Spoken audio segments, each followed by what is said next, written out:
The first thing you need to remember in the winter is all animals need a good, clean, fresh water source. In freezing temperatures, their water bowls can freeze up, so you may have to go out there, bust up the ice, bring fresh warm water from in the house. Another tip is to also add warm water to dry dog food. That will increase the water intake. You also need to always feed a complete and balanced diet. Keep in mind that sudden changes in food can cause digestive problems, so changes should be made slowly. Your pet may require more food in the winter. If you're feeding 2 cups, you may have to go to 2.5.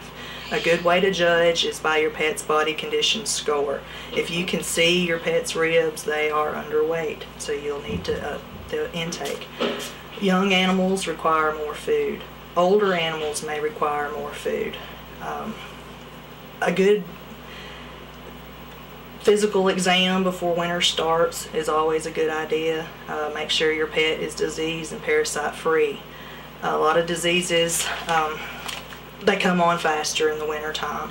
If your pet's not feeling good one day, the next day it may be too late. So another good tip is if something's not right with your pet, make an appointment with your vet, whoever that may be, get them seen. Don't let things wait. I know everybody's busy, but sometimes waiting can make things worse. One of the questions that I have is, what are some of the conditions that you treat in the wintertime, whether it be a dog, whether it be a cat? What are some of the things that you have to deal with specifically in the winter that you don't necessarily have to deal with in the summer? Okay. The first thing that comes to mind is antifreeze toxicity. You need to make sure that when you change the antifreeze, put antifreeze in your vehicle, that you dispose of it properly. All it takes is a very small amount. It's really sweet, smells good. They seem to be attracted to it. Some of the things to look for: vomiting, not urinating, seizures, anything like that. Unfortunately, if not caught early and treated, it usually is fatal. So just make sure if you've got a leak, get it fixed. Okay, one of the questions that I have involves a lot of people take care of their dogs and cats and pets, but how about just cattle? Is there any some people think there's not much you need to do for cattle, and you just throw them out in the field, but is there anything special you do for even like cattle too? Sure. Again, making sure that you keep your cattle, your horses, your dogs, your cats, everything properly vaccinated. For cattle, that includes the upper respiratory vaccine. If they're breeding age, lepto vaccine. Stress, pneumonia, big killer of young calves in the wintertime. Diarrhea, E. coli, scours. Big things, but for most cattle, properly vaccinated, parasite free.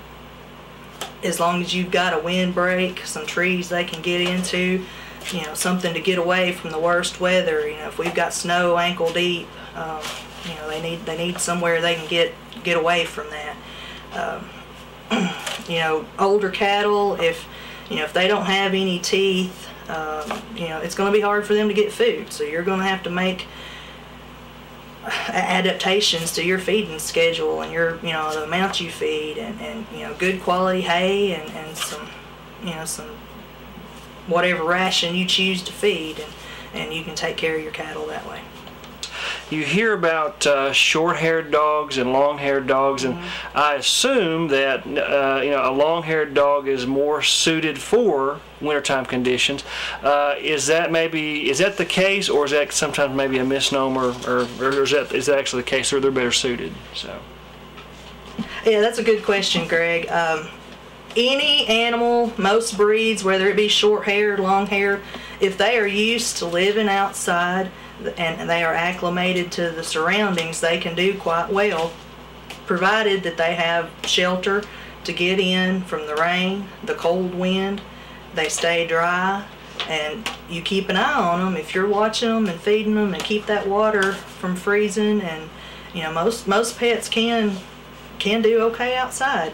Cats, they tend to find, barn cats, you know, as long as they can get to water and you got some extra food out there for them, you know, they'll cuddle up and tend to do okay. They'll find them a warm spot. But you know, for dogs that you got out in a kennel or, you know, something like that, you need to really, you know, pay attention to their doghouse and you know, make sure that the bedding you use, you change it if it gets wet and dirty. I tend to recommend using straw or pine shavings for bedding in dog houses. Some dogs get allergic to the cedar oil, so I don't really recommend. I know a lot of people like to use cedar because, you know, they think it keeps fleas and things like that out of their dog house, but I do see a lot in the wintertime. A lot of dogs come in with rashes on their bellies, and I ask what they're sleeping on, and they say cedar shavings, and we change that, and they tend to do okay.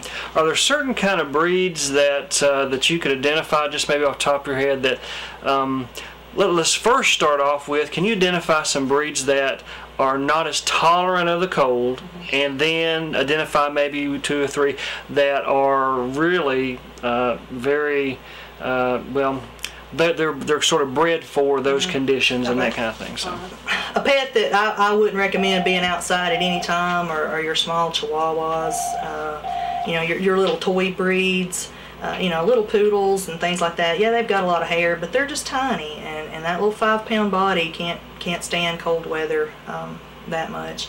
Your medium-sized dogs, you know, I personally have Jack Russells, and they spend a majority of their time outside. You know, I bring them in at night and things like that, but they do fine being outside. You know, your bigger dogs, Labradors, things like that, they can do fine outside. Your hunting dogs, you know, again, anything that's acclimated to the weather, you know, you can't just take, you know, your little poodle and go to a grandma's house for Christmas and throw her outside and expect her to be okay.